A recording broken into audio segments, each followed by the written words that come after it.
সকালের হালকা ঠান্ডা, মেঘ ছুঁয়ে ওঠা রোদ্দুর আর পাহাড়ি নীরবতার ভেতরেই আমরা শুরু করব আমাদের দ্বিতীয় পর্ব। Good morning. তো আমাদের দ্বিতীয় পর্বে আপনাদের সকলকে স্বাগত জানাই। রয়েছি পাদাম চেনে, এখন ব্রেকফাস্ট করছি, গরম গরম ধোয়া ওঠা ম্যাগি। তো আজকে পাদাম চেন থেকে আমরা সাইট সিন করতে করতে চলে যাব গ্যাংটকে। এই সফরে অ্যামেলিয়া ট্যুরিজমের সঙ্গী হয়ে আমরা সকলে পাদাম চেন থেকে ধীরে ধীরে উঠতে লাগলাম পাহাড়ের বুক বেয়ে। গাড়ি এগোচ্ছিল বাঁক পেরিয়ে বাঁক, মেঘ আর কুয়াশার ভেতর দিয়ে। তারপর হঠাৎই সামনে খুলে গেল এক অসাধারণ দৃশ্য। আমরা পৌঁছে গেছি থাম্বি ভিউ পয়েন্ট, প্রায় 11,200 ফিট উচ্চতায়। আমরা এখন এসেছি আমাদের ফার্স্ট ভিউ পয়েন্ট, সেটা হচ্ছে থাম্বি ভিউ পয়েন্ট। নিচে দেখা যাচ্ছিল সিল্ক রুটের সেই ঐতিহাসিক জিগজ্যাগ রাস্তা, আর দূরে নীল আকাশের পটভূমিতে তুষার ঢাকা মহিমায় দাঁড়িয়ে আছে কাঞ্চনজঙ্ঘা। সেই মুহূর্তে মনে হচ্ছিল আমরা ভ্রমণ করছি না, আমরা যেন ধীরে ধীরে ঢুকে পড়েছি প্রকৃতির এক জীবন্ত সিনেমার ভিতর। সামনে যে জিগজ্যাগ রোডটা পুরো দেখতে পাচ্ছেন, পুরো মেঘে ঢাকা পড়ে রয়েছে, বাট যতটা পারলাম দেখানোর চেষ্টা করলাম। আর সামনেই রয়েছে কাঞ্চনজঙ্ঘা।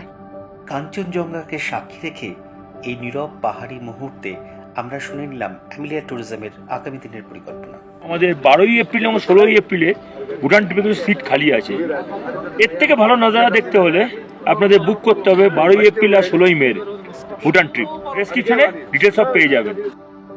থাম্বি ভিউ পয়েন্ট থেকে মাত্র 9.3 কিলোমিটার দূরে লুকিয়ে আছে স্বপ্নের মতন সুন্দর নাথাং ভ্যালি। আমরা এসেছি এখন নাথাং ভ্যালিতে। যেহেতু এখন বরফ গলে গেছে, তাই জন্য একটু রুক্ষতা দেখতে পাওয়া যাচ্ছে, অসামান্য ভিউ হয়। অল্প একটা জায়গায় বরফ দেখতে পেয়েছি, তো সেখানেই আমরা যাচ্ছি। দাঁড়ান দেখাই।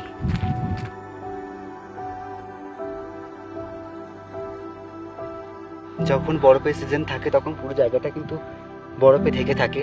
যেহেতু আস্তে আস্তে বরফ গলতে শুরু করেছে, তাই কিছু কিছু গ্লেসিয়ার হয়ে রয়েছে, ইভেন এগুলোও গলে যাচ্ছে। নিচে পাহাড় আর উপরে নীল আকাশ, নীরবতার ভেতর প্রকৃতির গভীর স্পর্শ। এ যেন সময় থেমে থাকার এক অপূর্ব অনুভূতি।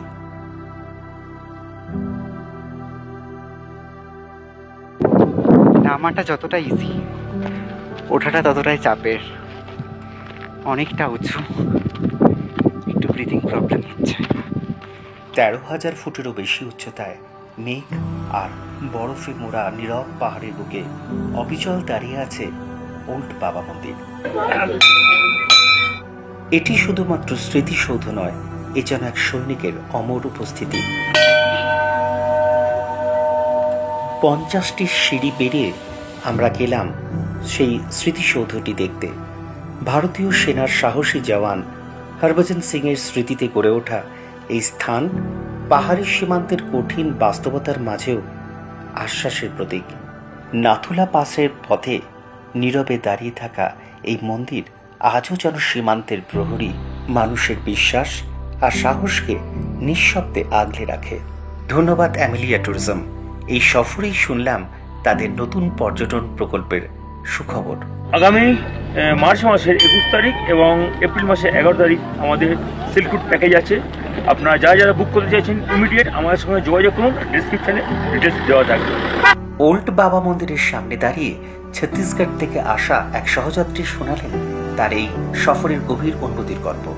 टूर तो बहुत ज़बरदस्त है और जो लोकेशन है और यहाँ के जो वाइब्स हैं बहुत अल्टीमेट है, मज़ा आ गया। और ये जो है बाबा का मंदिर है, सभी व्यू बहुत अच्छे हैं। এই পর্ব এখানেই শেষ। ধন্যবাদ অ্যামেলিয়া ট্যুরিজমকে। তাদের নম্বর স্ক্রিনে রইল।